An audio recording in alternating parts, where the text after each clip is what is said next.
NCERT class 9th motion around us topicல இருந்து 14th question பண்ணலாம் பாருங்க. On entering state highway, a car continues to move with a constant velocity of 6 meter per second for 2 minutes and then accelerates with a constant acceleration 1 meter per second square for 6 seconds. Find the displacement of car on the state highway in 2 minutes 6 second time interval by drawing velocity time graph motion கேட்குறாங்க. அப்போ வந்து பார்த்தீங்கன்னா initial velocity வந்து 6 metre per second இருக்குது. இதே வெலாசிட்டியில் வந்து போயிட்டே இருக்காங்க 2 மினிட்ஸ் வரைக்கும். அப்போ 2 மினிட்ஸ் என்ன எவ்வளோ, 2 இன்ட்டு 60 செகண்ட் வந்து 120 செகண்ட் வரைக்கும் போயிருக்காங்க. அதுக்கப்புறம் என்ன பண்ணுறாங்க, கான்ஸ்டன்ட் ஆக்சலரேஷனில் போகிறாங்க 1 மீட்டர் பர் செகண்ட் ஸ்கொயரில் ஃபார் டைம் 6 செகண்ட். அப்போது 126 செகண்ட் வரைக்கும் இங்கே வந்திருக்காங்க. அப்போ இனிஷியல் வெலாசிட்டி 6 இருக்குது, ஃபைனல் வெலாசிட்டி எவ்வளோ இருக்குன்னா v = u + 18 போடணும்.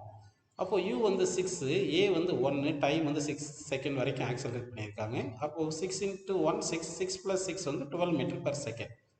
இப்போ இந்த கான்செப்ட் வச்சு நம்ம கிராஃப் வரையலாம். அப்போ கிராஃப் வரைஞ்சிங்கன்னா வெலாசிட்டியை y ஆக்சிஸில் எடுத்துகிட்டு எக்ஸ் ஆக்சிஸில் டைம் எடுத்துக்கலாம்.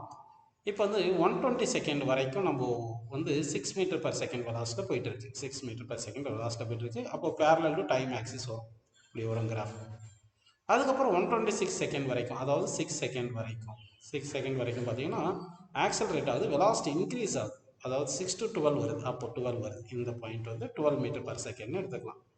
ஓகேங்களா? அப்போ வந்து இங்கே A to B வந்து 120 செகண்ட், B to C வந்து என்னது 6 செகண்ட் எடுத்துக்கிட்டிங்கன்னா இதுதான் வெலாசிட்டி டைம் கிராஃப் வந்திருக்கு. இப்போ வந்து நம்ம என்ன பண்ணோம், ஏரியான்றது கிராஃப் கண்டுபிடிக்கணும். அது கலர் மாற்றிக்கலாம். ஏரியான்றது கிராஃப் பண்ணால் இந்த கிராஃப் இந்த கண்டுபிடிக்கணும். இப்போ இது ஓன்னு எடுத்துக்கிட்டிங்கன்னா OABCD இது வரைக்கும் ஏரியா கண்டுபிடிக்கணும். அப்போ இதை 2 ஏரியாவாக பிரிக்கிறேன். இது ஈன்னு வச்சுக்கிட்டேன்னா OABE இது வரைக்கும் கான்ஸ்டன்ட் வெலாசிட்டியில் போயிருக்கு, இது ஏரியா 1.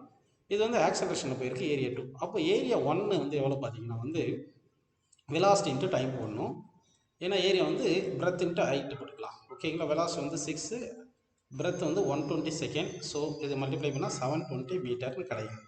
ஏரியா 2 வந்து ட்ரபீசியம்ப்பா. ட்ரபீசியமுக்கு ஃபார்முலா என்ன பார்த்தீங்கன்னா, area formula ½ into sum of parallel side. இந்த சைடு வந்து 6ன்னு போட்டுங்க, இந்த சைடு வந்து 12ன்னு போட்டுங்க. அப்போது 6 + 12 இன்ட்டு ஹைட் வந்து டிஸ்டன்ஸ் பிட்வீன் 2 பேரலல் சைடு, இது வந்து 6 அப்படின்னு போட்டுக்கலாம்.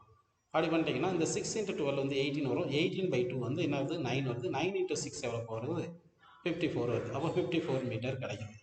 இப்போது area of velocity time graph, அப்போ area of velocity time graph தான் என்ன சொல்லுங்கள், டிஸ்டன்ஸ் ட்ராவல்டு அப்படின்னு எடுத்துக்கணும். அப்போது ஏரியா வந்து இந்த A1 + A2 ரெண்டுத்தையும் போட்டணும். அப்போ 720யும் 54ம் போட்டுங்க, 774 மீட்டர் கிடைக்குது. அப்போ டிஸ்டன்ஸ் ட்ராவல்டு எவ்வளோ பார்த்தீங்கன்னா 774 மீட்டர் அப்படின்னு இந்த கொஸ்டினுக்கு ஆன்சர் எடுத்துக்கலாம்ப்பா.